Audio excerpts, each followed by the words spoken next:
What's up, guys? It's your boy Keep It Real MMA. I got work soon, but I just want to make this video real quick. The entire card, the Makhachev versus Oliveira UFC 280. I went 7-5 on the card.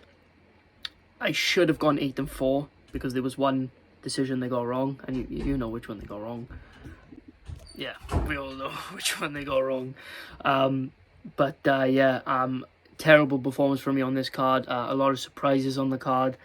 And unlike most of these dick riders that were in my comments about, Islam and Oliveira, thinking I was going to be salty when Islam wins, blah, blah, blah. First of all, you had no basis to think that Islam was going to win that fight. You know for a fact you didn't. You're just dick riders, and that's why you picked Islam. But fair play to Islam. He had an amazing performance, and I will get to his performance soon. Amazing performance, and I'll even break down their actual fight. Same as I will break down TJ and thing tonight, and all of these should be posted tonight, or some of them, and then some tomorrow, because it's a busy day for me today. But same with O'Malley, Piotr Jan, and I'll even break down Benil Dariush and Matthias Gamrot, because that was the biggest shock. Probably the biggest shock of the night for me. What a performance! So I don't care about you dick riders. Doesn't bother me whatsoever. Me, including all of the top channels, basically picked Charles Oliveira. Even the Weasel picked Charles Oliveira. There's a reason why we picked Charles Oliveira. Fucking Islam proved us all wrong, and fair play. Worse for the division, in my opinion. It makes the division worse. But, it's kind of killed the lightweight division, because, we got a nut hugger as a fucking champion now. But it is what it is, man. Amazing performance by him, though. But if he can perform like that against most people, then I won't call him a nut hugger anymore. But, Anyway. So, first fight on the card was Karol Rosa versus Lena Landsberg. I went with Karol Rosa winning by decision, and she won by majority decision. Not gonna lie, guys, I missed this fight. This was the only fight on the card I missed.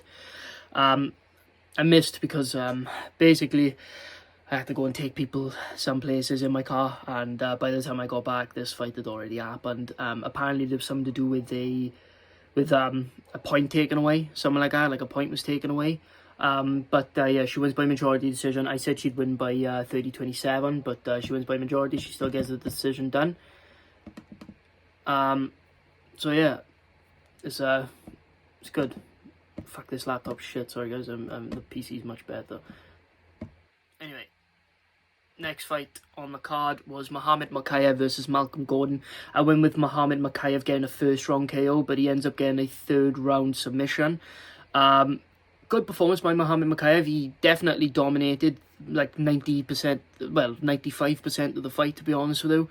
But there was at the end of round 2, he did get taken down and held down for quite a bit. He got a bit cocky, he got a bit overconfident in that fight, but he gets it done in the third round. He gets a clutch submission. He would have won by decision anyway. But no, I'm glad he got the finish, because now it boosts his stock a little bit. Like, he was a bit cocky, and then he slipped up a bit, but then he got the submission in the end anyway. So it still raises his stock a little bit. So I'm glad that's done for him. It was a great performance by Muhammad Makhachev. The kid got a good future, man. He's got a good future. He's not so much nut huggy like the rest of the Evs on the end of the name. Good performance by him, man. Next fight on the card is Arman Petrosyan versus AJ Dobson. I went with Arman Petrosyan getting a 29-28 decision, and that's exactly, I think he got a 30-27 unanimous decision. I think he won all 3 rounds, in my opinion. He performed extremely well. AJ Dobson did start the grappling, but then just stopped doing it. It was strange. It was working. It was making a... The thing is, right, when you got a credentialed kickboxer like Arman Petrosyan, man, like, make him grapple. He's going to get more tired off of grappling than he is off of striking, because he's been striking all his life. But AJ Dobson, man, no IQ. Fucking fought shit. And Arman Petrosyan took advantage of it. Arman Petrosyan didn't look particularly great, but he had a great performance, though, you know what I mean? Especially because he was managed to defend most of the takedowns, and he did extremely well in the fight. I mean, good by Arman Petrosyan, in my opinion. Next fight on the card, Abubakar Nurmagomedov versus Omar Gadziev. I went with Omar Gadziev, but Abubakar got it done. Abu got it done. There's not much to say about it. He did really well. Good control time, and Gadzi just gassed at the end of the third and at the end of the second and into the third round. He was gassed. He couldn't really do much, and Abu had a very good performance. did extremely well, and he did exactly what he had to do to win that fight, controlled him. Gadsy did really well with the defensive grappling at the start when he was full of energy, but as soon as he started gassing, he couldn't exactly keep it up. But good performance by Abu, man. He's very inactive, but considering he's very inactive, his cardio held up very well, and he did exactly what he needed to do to win the fight. And good performance. I got it wrong. Next fight on the card was Volkan Oezdemir versus Nikita Krylov. I went with Nikita Krylov winning by decision. He wins by unanimous decision. In my opinion, he won all 3 rounds. He was losing the first, but then dropped Volkan in the first, right at the end of the first.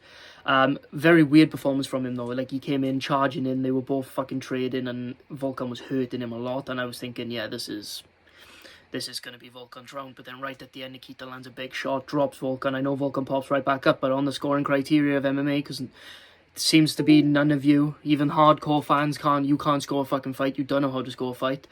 Damage trumps all. Nikita wins that first round. People are still saying Volkan wins the first round. Unbelievable. But Nikita wins the first round. I believe he won I believe he won the second, and I believe he won the third too. Great performance by him though, man. It was a tough fight, close fight. Volkan was a lot quicker than I thought he was going to be, but Nikita Krylov takes advantage and eventually gets some takedowns, you know, mixes in the grappling and just does what he needs to do. So good performance by Nikita Krylov. Next fight on the card, Makhachev Muradov versus Caio Borralho. I went with Caio Borralho winning by second round submission, I think I predicted, but he gets it done by unanimous decision. I think he won all 3 rounds, but it was a terrible performance by Caio Borralho, and I think he did an interview straight after the fight, and he said that he was very unhappy with the way that he performed, which fair enough, as long as he can acknowledge that he didn't perform well, and then that's all that matters really, innit? And but he's got a lot to improve on. He will improve. He's very strong. He's very quick. He's like considering he's a middleweight too, he's like a fucking slightly less, like a slightly smaller version of Paulo Costa. It's strange. But yeah, he's really good though, man. He's really good. He's really strong in the grappling, but he got taken down by Makhachev, man. Like, what the fuck? He really needs to improve on shit, but at least that he acknowledges that. That's 4 in a row though in the UFC, so that's good. He's 4-0 in the UFC. Good performance, and there's nothing but better for him, especially because he can acknowledge that he had a bad performance, and that's all that matters really. As long as you can come away from it knowing that you didn't perform at your best, you can only improve from there from a win. Next fight on the card, Belal Muhammad versus Sean Brady. I went with Sean Brady, but Sean Brady's a pussy. No other way to put it. He just quit on the spot against Belal Muhammad in the second round. He gets TKO'd. Imagine flying all the way across the world to get TKO'd by Belal Muhammad. Not out-grappled. Not out-pointed. Because that's fine, you can get out-pointed. Maybe even submitted somehow, right? Fair enough. But to get TKO'd by Belal Muhammad? TKO'd? I believe somebody pulled up a stat that his last knockout before that was like 2017. He hasn't had a knockout in over 5 years. I thought Sean Brady would have a much better mindset than that, because half the shots that Belal was landing on him to finish him weren't even landing, and it was a very early stoppage, but I think he would have been finished anyway, but it was an early stoppage. But Belal just was barely landing those shots, and Sean Brady was just covering up, not doing nothing, and he was moving a bit, and then that's why I think it was an early stoppage, because he was moving, and they should have seen out the round, because it was literally less than 20 seconds left of that round. But Sean Brady just crumbles. Gets TKO'd standing. That's the most Belal thing ever, innit? When he finally does get a knockout or a TKO, he didn't actually drop the guy to TKO him. Fucking nuts, man. But yeah, I mean, good performance by Belal Muhammad. He looked good. For Belal Muhammad, either give him Colby or Hamzat. He seems to want the Hamzat fight, so give him Hamzat. But I would rather Colby fight Hamzat, in my opinion. But see how that goes. Anyway, good performance by Belal. Remember the name Muhammad. Anyway. Next fight on the card was Chookagian versus Manon Fiorot. I gave Manon Fiorot round 1 and 3. Yeah, that's exactly what she had. I think it was a 29-28 scorecard, unanimous decision. That's what I went with. Good performance. Did I go for a late round TKO? Either way, I picked Manon Fiorot to win. Sorry guys, I always forget what I pick people by. Yeah, Man and Fiorot did extremely well. Did exactly what I said she was going to do. She weren't going to allow Caitlin to have the space to pop off her shots and being able to keep her at range. And that's exactly what Fiorot did. She just stayed on her, landed knees, constantly sticking to a close boxing range, and did exactly what she needed to do to win that fight. I mean, that's what you got to do when you're the shorter fighter with the shorter reach. It's what you got to do. And Caitlin struggled with the range distance management because, like I said, Man Fiorot was up in her face and preventing her from staying at range, which is what she needed to do to win. So yeah, it was a great performance by Man Fiorot. What's next for Man Fiorot is probably either a #1 contender fight or she does get Valentina, because Valentina hasn't got reported as of yet. Well, that we know of. So I know, I think she can pose some problems to Valentina. I still think Valentina beats her, but she does pose a lot of problems for Valentina. So yeah. Good job by Man Fiorot, the French beast. Anyway, next fight on the card. Beneil Dariush versus Mateusz Gamrot. Fuck. I went with Gamrot by decision, but fuck Beneil. What a performance by Beneil. What a fucking performance by Beneil. Really, second and third round, he really picked it up and did what he had to do to win that fight. I know Gamrot is a known guy to gas, but I thought he'd be able to bank the first 2 rounds.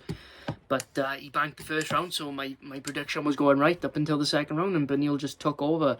Beneil was preventing all the takedowns. He was scrambling very well. His takedown defense is elite. He was very, very scrambly. First of all, Mateusz Gamrot shouldn't even be in this position because Chookagian beat him. It was a robbery, but we'll go past that. But Gamrot, you know, coming in as the way more active fighter, because Beneil obviously broke his leg. He was out for a year, and a lot of people were saying Beneil is overrated. I don't think Beneil's overrated at all. I just thought that Beneil needed a couple more fights, or at least a really good matchup for him to fight, because he beat the washed Tony Ferguson. So I did think he was a bit overranked, but I don't think he's overrated at all. I said in my breakdown, if Beneil weren't so inactive because of the leg break, I actually would have picked Beneil against Mateusz Gamrot, but obviously I should have picked him anyway. Great performance, and in the third round he was easily winning, stuffing takedowns like a second, and then drops Gamrot right at the end. Beautiful performance by Beneil. I like this post-fight interview. Jesus is king. Jesus is our Lord and Saviour, Beneil. I agree. So yeah, good job by Beneil though. Great performance, and yeah, good to see another Christian brother get it done. But anyway, next fight on the card, Petr Yan versus Sean O'Malley. Fucking hell. I went with Petr Yan getting a third round TKO. Sean O'Malley wins by split decision. Now, right. Most of you don't know how to score a fight. You don't know how to score a fight, right? I'll tell you how to score a fight. Damage trumps all, right? It goes effective striking, effective grappling, right? Then, if all of them are equal, right? It then goes to aggression and then octagon control. That's what it goes to, but that's only if they're both equal. Round 2 and 3 is clear.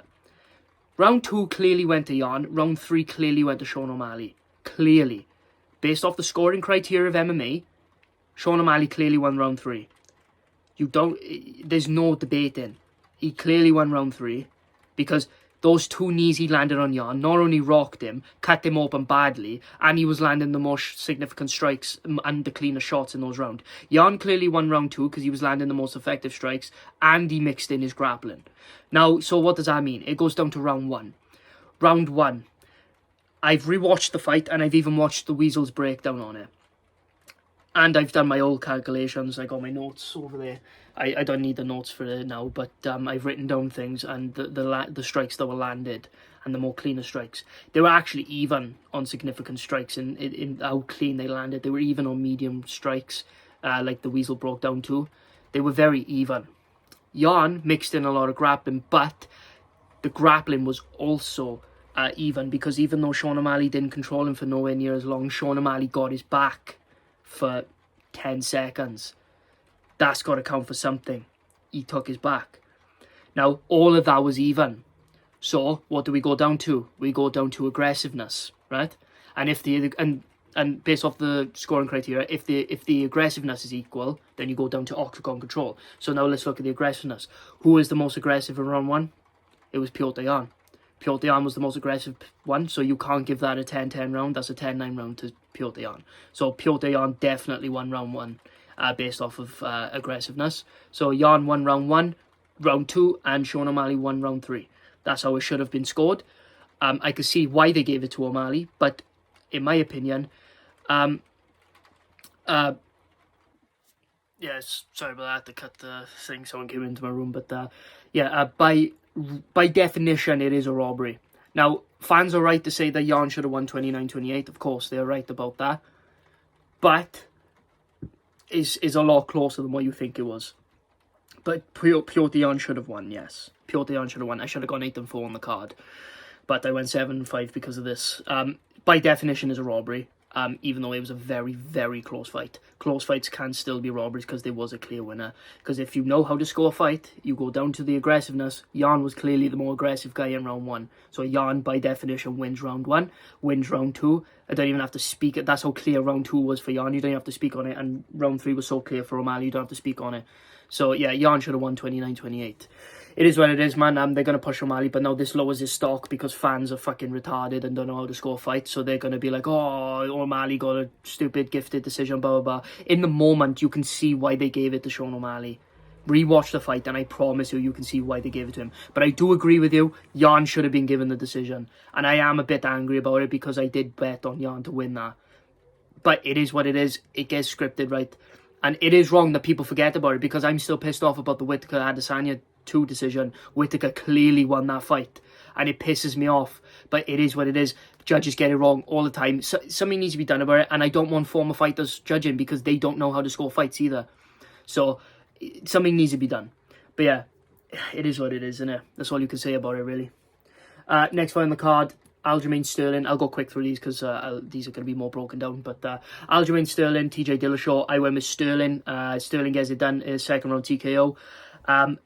10-8 round for Sterling in round 1. Round 2, he was dominating again. TJ Dillashaw popped out his shoulder, man, at the end of the first. There's not much he could have done about it. Gets TKO'd when Sterling's on top of him. It is what it is, man. It's an unfortunate situation. But I think Sterling might have done a little bit to pop it out a bit more. But yeah, TJ Dillashaw's a warrior, man. Did what he had to do. But yeah, Sterling won. And I'm glad he won because I bet on him. So anyway, main event. I'll brush through this quick. Charles Oliveira, Islam Makhachev. I went with Charles Oliveira, but Islam Makhachev gets it done. Good job. Second round submission, arm triangle. Really shocked me how much he dominated Charles Oliveira. Charles Oliveira did look off, but I'm not going to take that away from Islam. Great performance by Islam. Really proved me wrong, and at the end of the day, I'm glad that he proved me wrong. Well, not glad that he proved me wrong, but I'm glad that I can admit that he proved me wrong, and I'm glad that I wouldn't be salty like a bunch of you commenting on my video saying I'm gonna be salty stuff. You'd be salty if Oliveira won. But yeah, Oliveira just looked weird. Islam's striking has really improved, even dropped Oliveira. Great performance, and yeah. Well, not much I can say. I'll break it more down in detail later on. And yeah, but anyway, guys, thank you so much for watching. I appreciate you all the new subscribers too, the 4 new subscribers that come through. I appreciate every single one of you. And even the people that were commenting that ish on my video, I just ask that you go and watch other people's videos and they break it down very similar to me. That's why we thought that Oliveira was going to win. But yeah, your boy got it done. It is what it is. But anyway, thank you so much for watching, guys. I'll see you guys in the next video. Peace.